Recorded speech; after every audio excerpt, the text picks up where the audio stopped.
पंढरपूरच्या यात्रेचे अतिशय सूक्ष्म नियोजन करून भाविकांना सर्व प्रकारच्या सुविधा उपलब्ध करून दिल्या, त्याचे सर्वांनीच कौतुक केले। या धर्तीवर सार्वजनिक गणेशोत्सवाचा श्री गणेशात आलेल्या पुण्यासाठी विशेष कृती आराखडा शासनाने तयार करून त्यासाठी निधी उपलब्ध करून द्यावा। गणेशोत्सव काळात शनिवार वाड्यावर 5 दिवसाचा सांस्कृतिक कार्यक्रम, भव्य स्वागत कमानी, आकर्षक रोषणाई, उत्तम रस्ते, सुलभ स्वच्छतागृहे, सुरक्षिततेचा उपाययोजना आदी आंतरराष्ट्रीय दर्जाच्या सुविधा भाविकांसाठी उपलब्ध करून द्याव्यात। तसेच वर्ग पर्यटन स्थळाचा दर्जा मिळाल्यानंतर दगडूशेठ हलवाई गणपती परिसराचा सर्वांगीण विकासासाठी मास्टर प्लॅन तयार करावा। पुणे हे देशाच्या इतिहास, संस्कृती आणि स्वातंत्र्य चळवळीचे केंद्र आहे। कसबा गणपती, मानाचे गणपती, छत्रपती शिवाजी महाराजांचा लाल महाल, बाजीरावांचा शनिवारवाडा, श्रीमंत दगडूशेठ हलवाई गणपती मंदिर, महात्मा फुले, सावित्रीबाई फुले यांचा भिडेवाडा, कॉरिडॉर, ऐतिहासिक मंडई, तुळशीबाग, उमाजी नाईक यांचे स्मारक, लवजई वस्ताद यांचा वाडा, विश्रामबाग वाडा, खडक पोलीस वसाहत आणि इतर ऐतिहासिक वारसा स्थळे ही पुण्याची वैभवशालीची परंपरेची साक्ष देणारी केंद्र आहेत। या सर्व स्थळांचा एकत्रित विचार करून विरासत आणि विकास या संकल्पनेवर आधारित एकात्मिक विकास आराखडा शासनाने तयार करावा। या प्रकल्पासाठी स्वतंत्र स्पेशल पर्पज व्हेकल SPV स्थापन करून त्याच्या प्रमुखपदी IS दर्जाचा वरिष्ठ अधिकारी नियुक्त करावा। धन्यवाद। सन्मान्य सदस्य सना मलिक। अध्यक्ष महोदय, डिसेंबर 2023च्या हिवाळी अधिवेशनादरम्यान बृहन्मुंबई महानगरपालिकेच्या आयुक्तांनी सभागृहात आश्वासन दिले होते की सन 1992 ते 2009 या कालावधीतील दुय्यम अभियंता स्थापत्य संवर्गाच्या सेवा ज्येष्ठाती यादीतील त्रुटी दूर करून या आधारे सहाय्यक अभियंता, कार्यकारी अभियंता व प्रमुख अभियंता पदांची सुधारित सेवा ज्येष्ठता याच्या याद्या तयार करून पदोन्नती कारवाई करण्यात येईल। मात्र या आश्वासनाला जवळपास 2.5 वर्ष उलटूनही आजपर्यंत कोणतीही ठोस कारवाई झालेली नाही। परिणामी अनेक अभियंत्यांना त्यांच्या न्याय पदोन्नतीपासून वंचित राहावे लागत आहे। विशेषतः विशेष भरती प्रक्रियेद्वारे सन 2005 मध्ये नियुक्त करण्यात आलेले दुय्यम अभियंत्यांवर नियुक्तीपासून ते पदोन्नतीपर्यंत विविध स्तरांवर अन्याय होत असल्याची गंभीर बाब निदर्शनास आली आहे।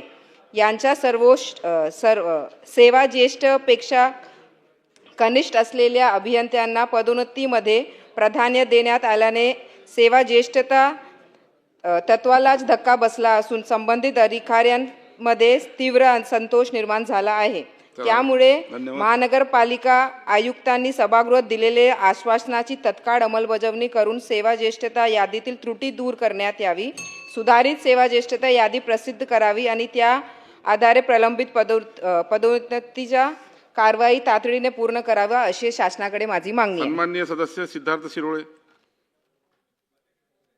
हिंजेवाडी ते शिवाजीनगर दरम्यान धावणारी जी मेट्रो सेवा आहे हे बघा, 15 जुलै 2026 पासून सुरू होणार होती। एक मिनिट, तुम्हाला ऐका हे बघा ऐका, नाही हे बघा, असं वेळेवर नाव देऊन कोणाचं येणार नाही, हात वरती केला येणार नाही। 25 बॅलेट मध्ये होते, 25च्या नंतर ज्याप्रमाणे तुम्ही चिठ्ठ्या दिलेल्या आहेत त्याप्रमाणे ऐका, नाही हा काही चर्चेचा विषय होऊ शकत नाही नारायणराव, आणि त्यामुळे त्याप्रमाणे यादी बनलेली आहे, त्याप्रमाणे आपण जास्तीत जास्त लोकांना संधी देतो आहे। चला बोला। अध्यक्ष महोदय, हिंजेवाडी ते शिवाजीनगर दरम्यान धावणारी मेट्रो सेवा ही 15 जुलै 2026 पासून सुरू होईल अशी प्रशासनाकडून आशा व्यक्त केली जात होती, पण तसे होताना दिसत नाही। अध्यक्ष महोदय, या प्रकल्पासाठी काही वर्षात अनेक डेडलाईन्स हे जाहीर करण्यात आले आहेत आणि प्रत्येक वेळेला पुढची तारीख दिली। अध्यक्ष महोदय, पहिली अपेक्षित डेडलाईन होती ती मार्च 2023 होती, त्याच्यानंतर मार्च 2025 होती, त्याच्यानंतर एप्रिल 2026 मध्ये 94% काम पूर्ण झाल्याचा दावा केला। 31 मे रोजी सुद्धा दावा केला होता की त्या दिवशी सुरू करू, आणि सध्याची डेडलाईन 15 जुलै 2026 आहे। हा अत्यंत महत्त्वाचा प्रकल्प आहे शिवाजीनगर ते हिंजेवाडी मेट्रो, जो आता सुरू व्हायलाच पाहिजे अध्यक्ष महोदय, पण या डेडलाईन्स या पूर्ण होत नाहीयेत, आणि त्यामुळं माझी आपल्या मार्फत सरकारला आणि आदरणीय मुख्यमंत्र्यांना विनंती आहे की लवकरात लवकर हे जे राहिलेलं अपूर्ण काम हे युद्ध पातळीवर पूर्ण करून हिंजेवाडी ते शिवाजीनगर मेट्रोचा पहिला टप्पा हा नागरिकांसाठी खुला करावा, आणि तसाच दुसरा टप्पा सुद्धा डिसेंबर 2026 पर्यंत पूर्ण करावा। नारायण कुचे झालं ना अध्यक्ष महोदय, आपल्या माध्यमातून औचित्याच्या मुद्द्याद्वारे मी कृषी मंत्राचं लक्ष वेधतो. जालना जिल्ह्यामध्ये नानाजी देशमुख कृषी संजीवनी योजनेअंतर्गत जे लाभार्थ्याला शेड नेट दिले होते ते काही कारणामुळे 3-4 वर्षांनी ते वारं वावदान आलं, त्याच्यातून ते पडले. तर नानाजी देशमुख कृषी संजीवनी योजनेअंतर्गत शेडनेट उभारणीसाठी राज्यातील तसेच माझ्या बदनापूर अंबड मतदारसंघातील जालना जिल्ह्यातील अनेक शेतकऱ्यांचे शासनाच्या आव्हानाला प्रतिसाद देऊन सहभाग घेतला होता. सदर योजनेचा लाभ घेण्यासाठी शेतकऱ्यांनी आवश्यक असलेले 40% हिस्सा भरला आणि बँक असेल पतसंस्थे यातून कर्ज घेतले. परंतु काही कारणास्तव ते उडून गेल्यानंतर तपासणी ऐन वेळेवर झाली असता शेतकऱ्याच्या खात्यावर कृषी विभाग त्याच्यावर बोजा टाकीत आहे. त्या 7 बाऱ्यावर शेडनेटचं उडून नाही गेले, जागेवर ते सापडले नाही, कारण की त्याची मुदत असती 3 वर्ष. 3 वर्षानंतर वारं वावदान आल्यामुळे ते पडले आणि त्याच्यानंतर जागेवर सापडले नसल्यामुळं शेतकऱ्याच्या 7 बाऱ्यावर ते बोजा टाकीत आहे आणि त्याची वसुली करीत आहे. माझी आपल्या माध्यमातून विनंती अध्यक्ष महोदय आणि कृषी मंत्र्याला सुद्धा विनंती आहे की शेतकऱ्यावर पुढे अन्याय करू नये, बोजा टाकू नये 7 बाऱ्यावर आणि वसुली करू नये अशी विनंती आपल्या माध्यमातून करतो. धन्यवाद. धन्यवाद अध्यक्ष महोदय. माननीय अध्यक्ष महोदय, माझ्या देवळी पुलगाव मतदारसंघात एशियन डेव्हलपमेंट बँकेच्या माध्यमातून दहेगाव ते कानोली कात्री 45 किलोमीटरचा रस्ता 2024 मध्ये मंजूर झाला होता, ज्याची किंमत 237 कोटी 79 लक्ष होती. आणि तो रस्ता अध्यक्ष महोदय RMN इन्फ्रास्ट्रक्चर कंपनी हैदराबाद यांनी त्या रस्त्याचं काम घेतलं.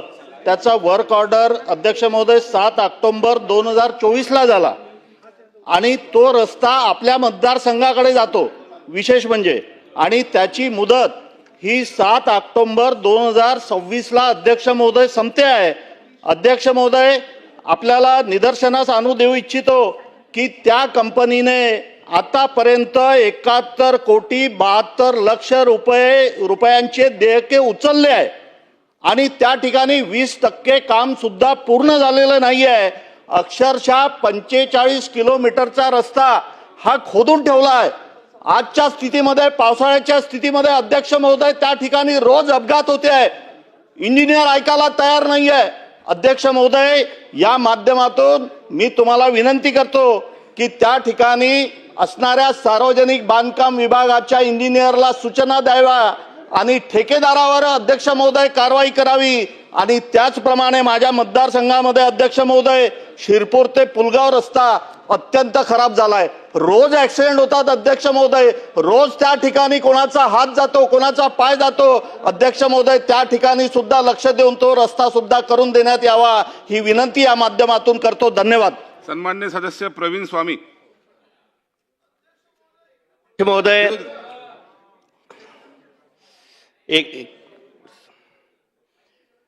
मी आपल्या माध्यमातून शासनाचे आंतरजिल्हा बदली प्रक्रियेतील टप्पा 7च्या प्रलंबित अंमलबजावणीकडे लक्ष वेधू इच्छितो. राज्यातील हजारो शिक्षक टप्पा 7 अंतर्गत आंतरजिल्हा बदलीची अनेक महिन्यापासून प्रतीक्षा करीत आहेत. शिक्षण विभागाने टप्पा 7ची प्रक्रिया निश्चित वेळेत पूर्ण न केल्याने शिक्षण विभागामध्ये शिक्षकांमध्ये तीव्र असंतोष निर्माण झाला आहे. त्यामुळे टप्पा 7ची प्रक्रिया तातडीने सुरू करून वेळबद्ध पद्धतीने पूर्ण करावी, तसेच पात्र शिक्षकांना न्याय मिळेल याची हमी घ्यावी. याचं कारण असं आहे, बदली प्रक्रियेत होत असलेल्या विलंबामुळे शिक्षक व त्यांच्या कुटुंबियांना मोठ्या मानसिक, आर्थिक आणि कौटुंबिक अडचणींना सामोरे जावं लागत आहे. पती पत्नी एकत्रीकरण, गंभीर आरोग्य समस्या, दिव्यांगत्व तसेच इतर मानवीय कारणामुळे बदलीची गरज असलेल्या शिक्षकांनाही अद्याप दिलासा मिळालेला नाही. तरी आपल्या मार्फत माझी शिक्षण मंत्री महोदय आणि ग्रामविकास मंत्रालयाला विनंती आहे की आंतरजिल्हा बदली टप्पा 7 त्वरित चालू करून या हजारो शिक्षकांना आपापल्या जिल्ह्यात काम करण्याची संधी मिळवून द्यावी. धन्यवाद. सन्मान्य सदस्य मोनिका राजाळे. अध्यक्ष महोदय, माझ्या अहिल्यानगर जिल्ह्यामधून नॅशनल हायवे क्रमांक 61 म्हणजे कल्याण विशाखापट्टणम हा महामार्ग पाथर्डी तालुक्यातून जातोय. खरं तर गेल्या अनेक वर्ष हा रस्ता प्रलंबित होता. हा रस्ता झाल्यानंतर राष्ट्रीय महामार्ग असल्यामुळे मोठ्या प्रमाणावर इथं रात्रदिवस वाहतूक मोठ्या प्रमाणावर होते. मागील वर्षी मे जूनमध्ये अतिवृष्टी झाली आणि त्या अतिवृष्टीमध्ये चेनेज क्रमांक 244 ते 800 यामध्ये नेमका आमचा करंजी घाट येतो आणि त्या घाटामध्ये दरड कोसळून तिथले संरक्षण कठडे असतील, रस्त्याचा भाग हा वाहून गेलेला आहे. वारंवार या ठिकाणी नॅशनल हायवेच्या PWDच्या अधिकाऱ्यांना पाठपुरावा करून तिथले अनेक आंदोलनं झाले. त्या ठिकाणी मी मागच्या आठवड्यामध्ये अधिवेशनाहून जात असताना माझ्यासमोर ॲक्सिडेंट झाला अध्यक्ष महोदय, परंतु दुर्दैवाने त्या ठिकाणी अधिकाऱ्यांना फोन करून कुठल्याही प्रकारचं त्याचं गांभीर्य किंवा बेजबाबदारपणा अजूनही त्याच्या कठड्याची दुरुस्ती झालेली नाही. त्या दरड कोसळण्याचा भाग जो खड्डा पडलेला आहे तोही दुरुस्त झालेला नाही. तिथे कुठल्याही प्रकारचे सूचना फलक त्या ठिकाणी लावलेले नाही. त्यामुळे माझ्या विनंती की आपल्या माध्यमातून अशा बेजबाबदार अधिकारी जे चेमटे त्या ठिकाणी आहेत ते प्रभारी सांगतात स्वतःला आणि कुठल्याही प्रकारचे फोन न उचलले लोकप्रतिनिधींचे किंवा त्या दुरुस्ती करण्याची मागणी केलेली आहे. अनेक ॲक्सिडेंट त्या घाटामध्ये होत आहे. तरी माझी आपल्या माध्यमातून शासनाला आणि मंत्री महोदयांना विनंती की त्यांच्यावर कारवाई करून या रस्त्याची देखभाल दुरुस्ती करण्यात यावी जेणेकरून या ठिकाणी कुणाचा जीव जाणार नाही. सन्माननीय सदस्य श्री सुनील राऊत. अध्यक्ष महोदय, बृहन्मुंबई महानगरपालिकेतर्फे घन कचरा व्यवस्थापन खात्यातील मोटर लोडर चौक यांचे खाजगीकरण करून त्या ठिकाणी एरिया बेसच्या नावाखाली कंत्राटदाराची नेमणूक करण्यात येत आहे. मुंबईतील येस विभागातील 22 जून 2026 पासून सदर कंत्राटदारांनी काम सुरू केले आहे. कंत्राटदाराकडून कामगारांना त्यांच्या मर्जीप्रमाणे इतर विभागात कामासाठी पाठवण्यात येत आहे. येस विभागातील हे कामगार गेले 20-25 वर्षापासून सदर विभागामध्ये काम करीत आहेत. येस विभागातील या मोठा लोड कामगारांना कोणतीही पूर्वसूचना न देता त्यांना कंत्राटदार व संबंधित अधिकाऱ्यांमार्फत त्यांची बदली करण्यात आलेली आहे. येस विभागामध्ये प्रामाणिकपणे अनेक वर्ष कचरा उचलणाऱ्या 350 कामगारांच्या बदल्या करण्यात येत आहेत. काही कामगारांना कामावरून कमी करण्यात आल्याने त्यांच्यावर बेरोजगारीची कुऱ्हाड कोसळली आहे. ही अन्यायकारक आहे. तसेच यापूर्वी कचरा गाडीवर 6 कामगार कार्यरत असताना कंत्राटदाराकडून केवळ 3 कामगारांची नियुक्ती करण्यात येत आहे.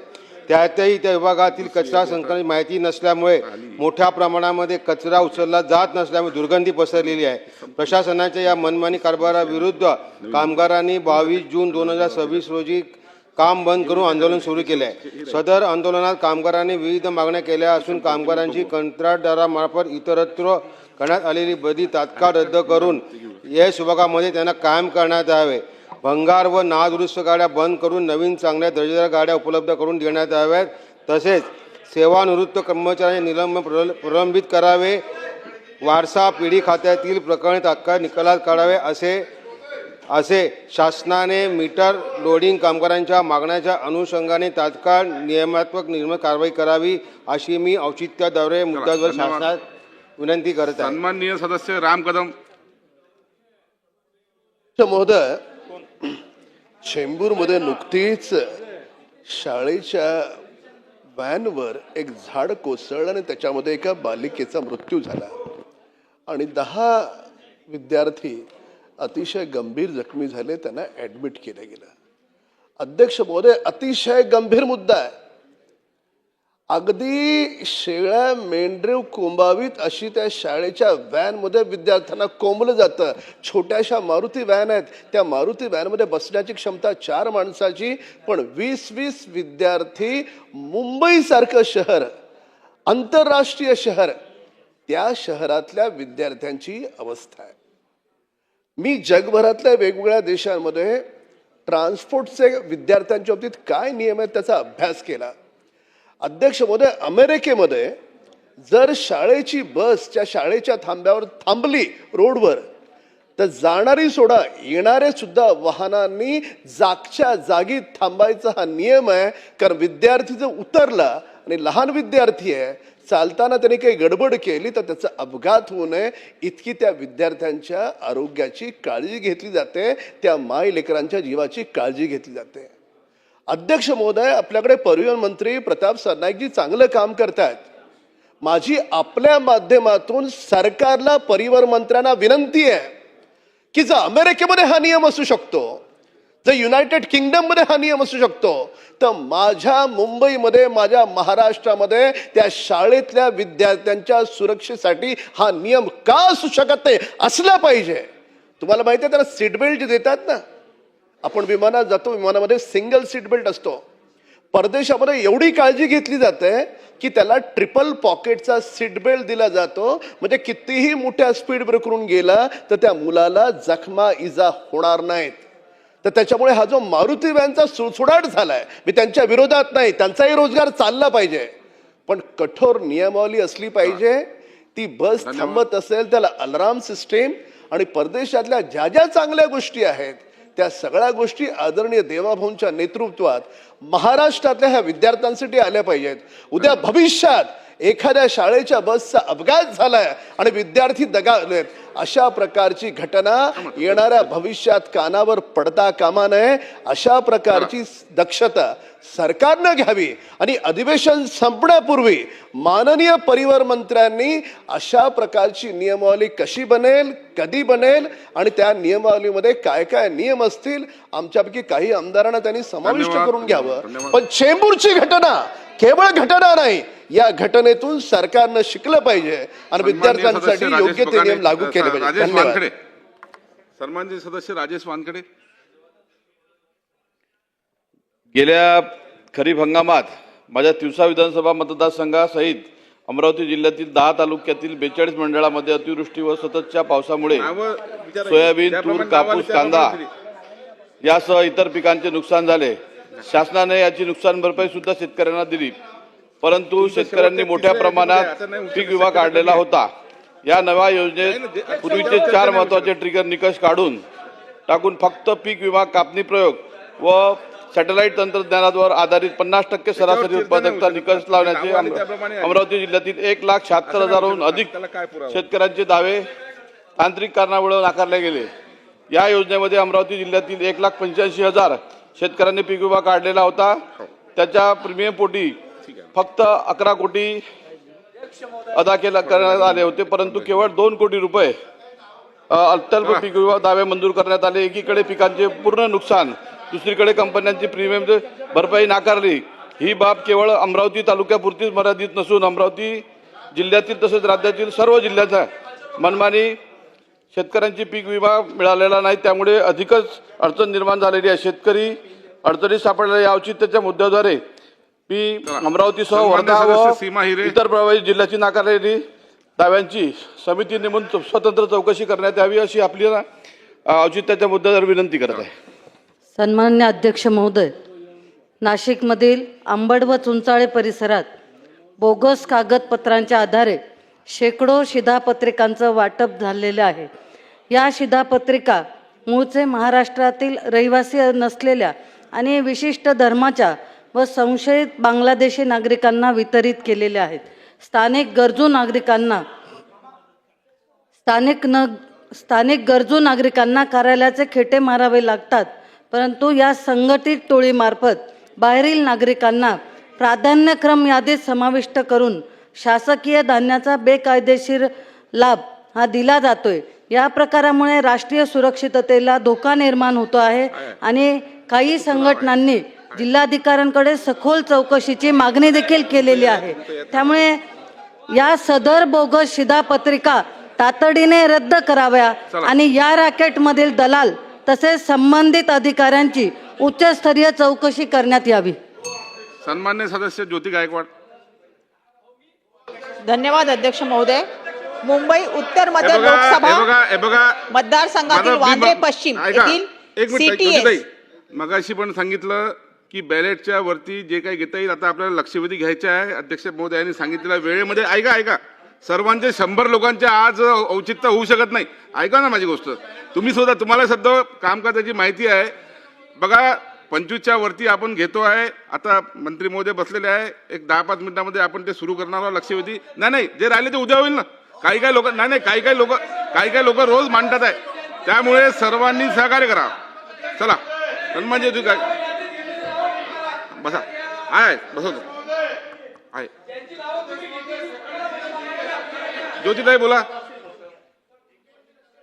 मुंबई उत्तर मध्य लोकसभा मतदारसंघातील वांद्रे पश्चिम येथे CTS क्रमांक 791 भाग से मंजूर क्रीडांगण आरक्षण रद्द करून त्या जागी प्रदर्शन केंद्र हे व्यावसायिक आरक्षण करण्याच्या प्रस्तावात होत असलेल्या तीव्र विरोधाबाबत बृहन्मुंबई महानगरपालिकेच्या मंजूर विकास आराखडा 2034 DP 2034 अन्वये बांद्रे रिक्लेमेशन A ब्लॉक परिसरातील CTS क्रमांक 791 भाग येथील जमीन विद्यमान मोकळी जागा क्रीडांगण EOS 1.4 आणि क्रीडांगणासाठी आरक्षण ROS 1.4 म्हणून विशेषरित्या आरक्षित व अंतिम करण्यात आलेली आहे. असे असतानाही MRTP अधिनियम 1966 कलम 37(1) चा आधार घेत या क्षेत्राचा आरक्षण बदल करण्याचा व सदर जागेचे RSA 5.1 प्रदर्शन केंद्र या व्यावसायिक आरक्षणामध्ये रूपांतर करण्याचा वादग्रस्त प्रस्ताव सुधारित समितीपुढे विचाराधीन आहे. वांद्रे पश्चिम या अत्यंत दाट लोकवस्तीचा नागरी भाग असून संपूर्ण परिसरात स्थानिक खेळाडू विद्यार्थी आणि क्रीडा संघटनांनी साठी कृत्रिम गवत टर्फ सुविधेसह असलेले हे एकमेव सक्रिय सार्वजनिक फुटबॉल मैदान उपलब्ध आहे. या मैदानावर मुंबई फुटबॉल असोसिएशनचे उपक्रम आंतरशालेय व राज्यस्तरीय स्पर्धा नियमित होत असतात. तसेच स्थानिक ज्येष्ठ नागरिक आणि रहिवाशांच्या आरोग्यासाठी दैनंदिन विरंगुळा व शारीरिक तंदुरुस्तीचे उपक्रम चालत असताना विकास आराखडा लागू झाल्यानंतर तातडीने त्यात फेरबदल करण्याचा घाट घातल्यामुळे मुंबईच्या वैधानिक नियोजन प्रक्रियेच्या विश्वासार्हतेला गंभीर धक्का पोहोचलेला आहे.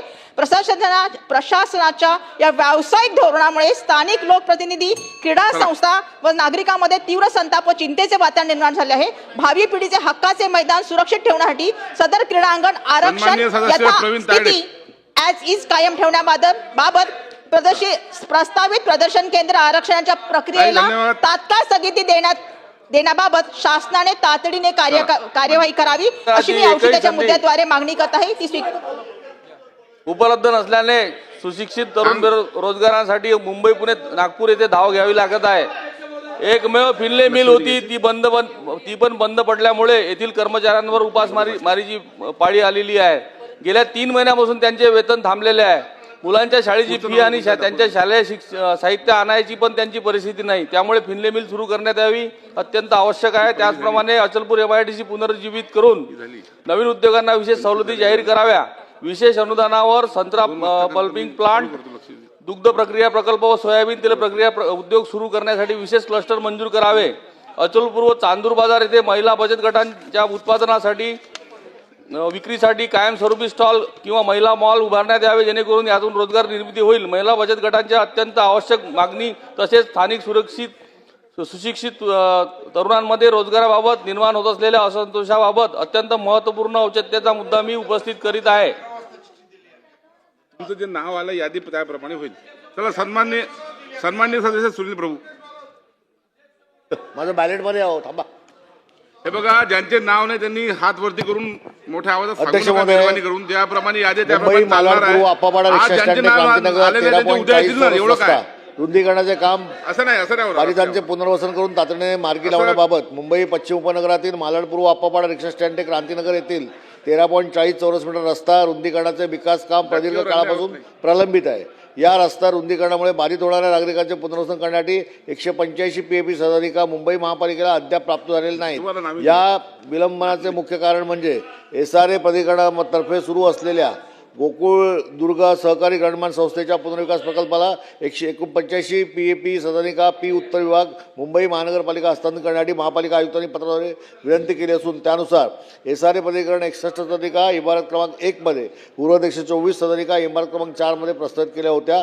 परंतु सद्यस्थितीत इमारत क्रमांक 1 चे बांधकाम अद्याप प्रगतीपथावर असून ते पूर्ण झालेले नाही. तसेच इमारत क्रमांक 4 चे आराखडे अजूनही SRA प्राधिकरणाने मंजुरीसाठी प्रलंबित आहे. प्रशासकीय दिरंगाई व शासकीय अक्षम्य दुर्लक्षामुळे या इमारतीचे काम रखडलेले आहे. परिणामी बाधितांचे पुनर्वसन रखडले असून हा महत्त्वाचा DP रस्ता वाहतुकीसाठी खुला होऊ शकतो. त्यामुळे या भागातील नागरिकांना रोज प्रचंड वाहतूक कोंडीला सामना करावा लागतो. माझी शासनाला विनंती आहे की इमारत क्रमांक 1 ते 4 बांधकाम लवकरात लवकर पूर्ण करून त्यासाठी SRA प्राधिकरणाला तात्काळ आदेश द्यावेत. आराखड्यांना त्वरित मंजुरी देऊन 185 सदनिका महापालिका हस्तांतरित कराव्या जेणेकरून बाधितांचे पुनर्वसन होऊन 13.40 मीटरचा DP रस्ता वाहतुकीसाठी लवकरात लवकर खुला होईल. यावर शासनाने तातडीने कारवाई करावी. सन्मान्य सदस्य सुहास बाबर. धन्यवाद अध्यक्ष महोदय. अध्यक्ष महोदय, माझ्या खानापूर विधानसभा मतदारसंघामध्ये विटा नगर परिषद, आटपाडी नगरपंचायत आणि खानापूर नगरपंचायत असे 3 क्षेत्र आहेत. आणि ह्या तिन्ही नगर परिषद नगरपंचायत क्षेत्रामध्ये कृषीचं खूप मोठं क्षेत्र आहे. पण त्या क्षेत्रामध्ये कुठल्याही शासकीय कृषी विभागाच्या आणि रोजगार हमीच्या योजनेचा कुठलाही फायदा त्या नागरी क्षेत्राला होत नाही. तर माझी औचित्याच्या माध्यमातून सरकारला विनंती आहे की हा धोरणात्मक निर्णय घ्यावा आणि ज्या ठिकाणी नगर परिषद आहे, नगरपंचायत आहे, अशा सगळ्या ठिकाणी त्या नगरपंचायत आणि नगर परिषदेच्या नागरी क्षेत्रामध्ये कृषी विभागाच्या सगळ्या योजनांचा आणि रोजगार हमीच्या सगळ्या योजनांचा लाभ त्या शेतकऱ्यांना देण्यात यावा अशी औचित्याच्या माध्यमातून माझी तुम्हाला विनंती आहे. चला, सन्माननीय सदस्य अमीन पटेल, सन्माननीय सदस्य राजकुमार वडवले. माननीय अध्यक्ष महोदय, 1970-71च्या दरम्यान त्यावेळेसच्या पूर्व पाकिस्तान आणि आताच्या बांगलादेशातून मोठ्या प्रमाणामध्ये पूर्व विदर्भामध्ये गोंदिया, गडचिरोली, चंद्रपूर या जिल्ह्यामध्ये हिंदू बंगाली बांधवांना मोठ्या प्रमाणात त्या ठिकाणी विस्थापित निर्वासित करण्यात आलेलं आहे. त्यांना या देशाचं नागरिकत्व पण दिलेलं आहे. परंतु ते सगळे ओपन कॅटेगरीमध्ये येतात. ते मोठ्या प्रमाणात ओबीसी आणि अनुसूचित जातीचे असताना सुद्धा ते ओपन कॅटेगरीमध्ये टाकलेले आहेत. परंतु महाराष्ट्रामध्ये त्यांना EWSचं प्रमाणपत्र भेटत नाही, कारण 13 ऑगस्ट 1967 ही अट त्याच्यामध्ये टाकलेली आहे. या सगळ्यांना केंद्र सरकार EWSचं प्रमाणपत्र देते, परंतु महाराष्ट्र शासन त्यांना EWSचं प्रमाणपत्र न दिल्यामुळे त्यांना नोकरीत आणि शिक्षणामध्ये त्यांची फार मोठ्या प्रमाणामध्ये वाताहत होत आहे. माझी विनंती असेल की ऑलरेडी या ठिकाणी महाराष्ट्र शासनाला तो प्रस्ताव पण राज्य जिल्हाधिकाऱ्यांकडून प्राप्त झालेले आहेत. आणि या हिंदू बंगाली बांधव या महाराष्ट्रामध्ये ज्या मोठ्या प्रमाणात 1967च्या नंतर 70-71च्या दरम्यान या ठिकाणी पुनर्वसित करण्यात आलेले आहेत, त्यांना EWSचं प्रमाणपत्र देण्यासाठी आणि त्यांना डोमिसिल सर्टिफिकेट पण देण्यात येत नाही, तर ती देण्यासाठी या ठिकाणी धोरणात्मक निर्णय शासनानं घ्यावा एवढी विनंती या औचित्याच्या मुद्द्यातून या ठिकाणी करत आहे. मोहन मते, सन्माननीय सदस्य श्री मोहन मते. अध्यक्ष महोदय, मी औचित्याच्या मुद्द्याद्वारे आपलं लक्ष वेधू इच्छितो.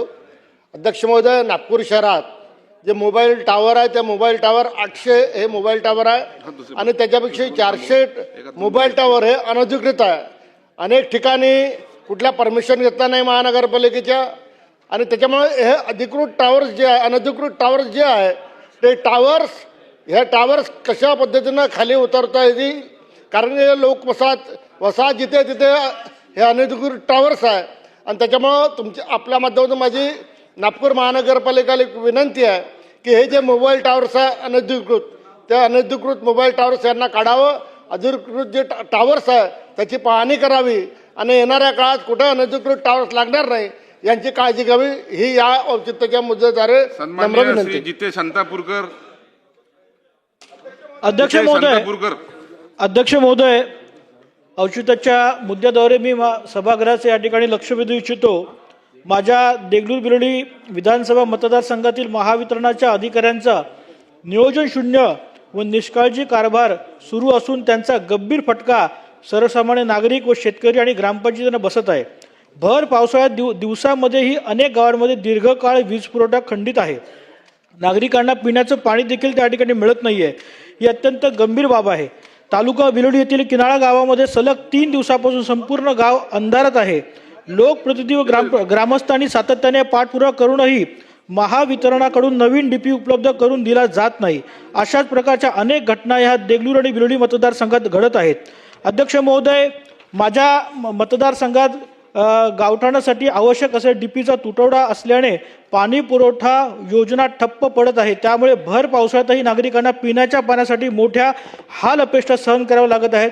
महावितरणाचे अनेक अधिकारी व कर्मचारी नागरिकांच्या तक्रारींना समाधानकारक प्रतिसाद देखील देत नाहीत. त्यामुळे जनतेचा तीव्र असंतोष या ठिकाणी झालेला आहे. यावेळी गंभीर बाब म्हणजे अध्यक्ष महोदय, माझ्या मतदारसंघातील एका सरपंचाने जनतेच्या प्रश्नासाठी पाठपुरावा केल्यानंतर संबंधित महावितरणाच्या अधिकाऱ्यांनी व कर्मचारी त्याच्यावर खोटा गुन्हा दाखल केलेला आहे, अशी गंभीर बाब समोर आलेली आहे. या संदर्भात जिल्हास्तरीय वरिष्ठ अधिकाऱ्यांकडे तक्रार वारंवार करून देखील त्या सरपंचाला अद्यापही कुठलाही न्याय मिळालेला नाही आहे. लोकप्रतिनिधींवर अशा प्रकारे दबाव आणण्याची प्रवृत्ती लोकशाहीला अत्यंत घातक आहे. अध्यक्ष महोदय, शेवटचा मुद्दा, सध्या मतदारसंघामध्ये अपेक्षित पाऊस झालेला नाही आहे.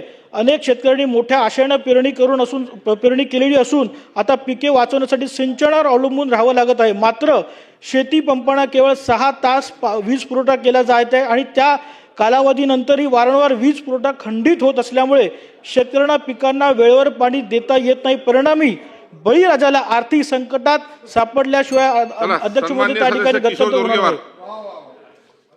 हे बघा, विनंती आहे, एकच मुद्दा मांडा. एकच मुद्दा मांडतो अध्यक्ष महाराज. अध्यक्ष महाराज, भासा कन्नमवार शासकीय वैद्यकीय महाविद्यालय रुग्णालय चंद्रपूरला बिल्डिंग म्हणून तयार आहे. त्याला आवश्यक निधी उपलब्ध करून ते सुरू करावं. 150 विद्यार्थ्यांच्या क्षमतेनुसार पदनिर्मिती करण्याची व सर्व रिक्त पदे भरून रुग्णालय पूर्ण क्षमतेने कार्य करण्याच्या बाबतीतला हा औचित्याचा मुद्दा मी या ठिकाणी आपल्यासमोर उपस्थित करत आहे. चंद्रपूर जिल्ह्यातील लाखो नागरिकांचे स्वप्न असलेले मासा कन्नमवार शासकीय वैद्यकीय महाविद्यालय व रुग्णालय आज अत्याधुनिक इमारत पूर्ण होऊन होऊ शकलेले नाही. ही अत्यंत दुर्दैव शासनाच्या नियोजनातील गंभीर त्रुटी असलेली ही बाब आहे. कोणत्याही शासकीय रुग्णालय इमारत उभारण्यापूर्वी रस्ते, वीज, पाणी, इतर मूलभूत सुविधा उपलब्ध करून दिल्या जातात. मात्र चंद्रपूरमध्ये आधी इमारत उभारल्या गेली, शेकडो कोटी रुपयाची इमारत उभारल्या गेली, परंतु त्याकरता वीज आणि पाण्यासाठी कोणत्याही प्रकारची तरतूद करण्यात आली नाही आहे. आज केवळ पाणी पुरवठा योजनेसाठी आवश्यक असलेले 21.96 कोटीचा निधी प्रलंबित असल्यामुळे त्या ठिकाणी ती अत्याधुनिक इमारत, त्याची यंत्रसामुग्री, सर्व व्यवस्था ठप्प पडलेली आहे. म्हणून माझी याहूनही गंभीर व्हा म्हणजे शासनाने मेडिकल कॉलेजमध्ये 150 विद्यार्थ्यांच्या प्रवेशाची तयारी केली असली त्या क्षमतेनुसार आवश्यक पदनिर्मिती अद्याप झालेली नाही. सध्या मंजूर पदे केवळ 100 विद्यार्थ्यांच्या क्षमतेनुसार आहे. त्यामुळे 150 विद्यार्थ्यांना शिक्षण देण्यासाठी आवश्यक प्राध्यापक, डॉक्टर, तांत्रिक कर्मचारी उपलब्ध नाही. अशा परिस्थितीत दर्जेदार वैद्यकीय शिक्षण देणे शक्य नाही. त्यामुळे माझी आपल्या या द्वारे शासनाला विनंती आहे की तात्काळ ही अत्याधुनिक असं वैद्यकीय महाविद्यालय जनतेच्या सेवेमध्ये ताबडतोब रुजू करावे ही मी विनंती करत आहे. धन्यवाद. सदस्य श्री सुनील शेळके. धन्यवाद अध्यक्ष महोदय. माझ्या मावळ मतदारसंघामध्ये तळेगाव, दाभाडे, लोणावळा या 2 नगर परिषदा व देहू, वडगाव या नगर पंचायती आणि देवरोड कॅन्टोन्मेंट बोर्डचा समावेश आहे. त्यापैकी तळेगाव, दाभाडे नगर परिषद औद्योगिक क्षेत्र MIDC आणि पुणे चाकण औद्योगिक पट्ट्यामध्ये होणाऱ्या रोजगार वाढीमुळे तळेगाव शहरामध्ये लोकसंख्या आणि निवासी वसाहती झपाट्याने वाढत आहे. अध्यक्ष महोदय, मागील काही वर्षापूर्वी साधारणतः 2023 मध्ये तळेगाव, दाभाडे नगर परिषद परिसरातील महसूल हद्दीत शेलारवाडी, ठाकरवस्ती, काकडेवस्ती, शंकरवाडी, घोरवाडी, डोंगर पायथा, इंद्रपुरी सोसायटी, CRPF आणि गोदाई नगर हा सर्व परिसर हा त्रिशंकू परिसर असल्या कारणाने या परिसराची तळेगाव, दाभाडे नगर परिषदेच्या हद्दीमध्ये समाविष्ट करण्याचा प्रस्ताव आम्ही शासनाकडे सादर केला आहे. परंतु यावरती अद्यापही कुठला निर्णय झालेला नाही. मी औचित्याच्या मुद्द्याच्या माध्यमातून आज प्रशासनाकडे आणि विशेष करून नगर विकास मंत्री महोदयांकडे मागणी करतो की तात्काळ या प्रस्तावाला आपण मान्यता द्यावी. त्याचबरोबर तळेगाव नगरपालिका असेल किंवा नगर परिषद हद्दीमध्ये नगर परिषद क्षेत्रातील मालमत्ता अभय योजना अंतर्गत 100% पर्यंत शास्ती माफी देण्यात येते. माझ्या मावळ मतदारसंघातील लोणावळा व तळेगाव, दाभाडे नगर परिषदेच्या तसेच वडगाव व देव नगर पंचायत अभय योजनेचा एकत्रित प्रस्ताव शासनाकडे सादर